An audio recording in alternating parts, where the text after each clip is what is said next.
Hello, this is the Discerning Shootist, and I'm here in Hilliard, Ohio at the Endeavor Defensive Fitness Complex, if you will. It's day one of active shooter response instructor training. Yes, I'm reading from a card because my brain is jelly. I've learned so much today that it's ridiculous, and I got 2 more days to go. God, I hope I pass. I'm sitting with Aaron Janetti and little Robert McKeon, and they're co-owners here of Endeavor Defensive Fitness. And we can start with Aaron. He's the program director for the program I'm in today. Aaron, can you tell me kind of what the whole idea of what it was, when you started down the path of creating this program? Yeah, again, the one thing I tell people all the time is in some form or fashion, we're dealing with programs along these lines since about 2009. We've seen a lot of different iterations. We've trained with a lot of different programs. In December, after the Paris attacks, and then a little bit with San Bernardino, obviously in that same region, we started doing these a little more hands-on. We took the program, kind of adapted a lot of the other things that we've gotten, and we developed it into what we feel is the best information that we can present to the general public. So our main focus is getting the program to the individual in a public setting, and not just around the basis of a school program or setting up a security plan for a business and things along those lines. So everyday average Joe out in public, what happens when stuff pops off, and kind of how do we address that realistically without any BS or sugarcoating as you saw in day one. Fantastic. Little Rob here is the firearms director here, as well as the head tackle coordinator. Summarize a little bit what we did today when we were tackling.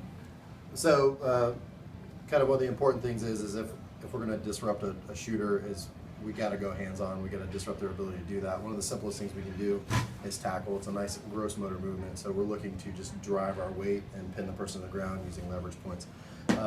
Yeah, I'm a big guy, and I make that look easy, but it's a skill that anyone has the ability to do on any creature that has knees. So if we can get around the knees and we can push, and that's what we did today. I think we showed that it is a basic concept, it's not complicated, and that most of the time everyone can achieve that. So that's really all we're looking for with that skill when we're developing that block of time in the course.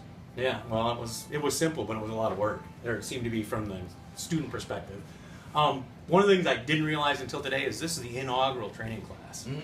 So what do you guys hope for in 5 years from now with this program? Honestly, the biggest thing shift-wise, and again, this is where he makes fun of me, but I'm going to go politically correct, is to get as many people as possible that understand the information and get the information out as absolutely as soon as possible. So we believe that the training program we put together is top-notch to the best of our abilities, getting it out there. We want as many people as we can get to do that, because honestly, even if we trained a hell of a lot of people every single day, we wouldn't get to even to scratch the surface of it. So the idea kind of going in and developing an instructor program is to get other people in other areas to start the same exact program and to touch as many people as possible, and to kind of start spreading, not to play the puns here, but that same exact spark idea that we kind of talk about with the lower barrier of entry. The more people that can get introduced to this, maybe we change some mindsets on the way people look at it. They stop falling into kind of the victim card and start understanding their accountability for their own safety, taking action, or at least understanding the stuff, their potential. Cool. Anything to add on? The way I see it is it's kind of like a race right now. The media has done a really good job of making us aware of these active shooter type situations. So the public knows of them. Now the race is how well can we make people aware that they can do something about it, right? So, and that's where this comes in, where more people can teach it, more people can educate, right? And it can spread like wildfire. The pros and cons, like the pros is right now we have a curriculum that's locked down, that we have eyes on everything, and we know what's gonna happen. One of the cons is when you go to expand like this, there's some growing pains with making sure that we maintain that integrity. And back to your question about the inaugural class and what do we think of that? You guys are the front line, right? So anything that need changes, adaptations, we're going to find that out from you, and that's what's kind of exciting with you guys going through this, and looking forward to those conversations in the future. Yeah, and one of the things I think it's really done is it's forced us to systemize a lot of stuff that before it was just ideas that were up in our head. From 2 years ago, how much more time did we spend on computers? Yeah. Right?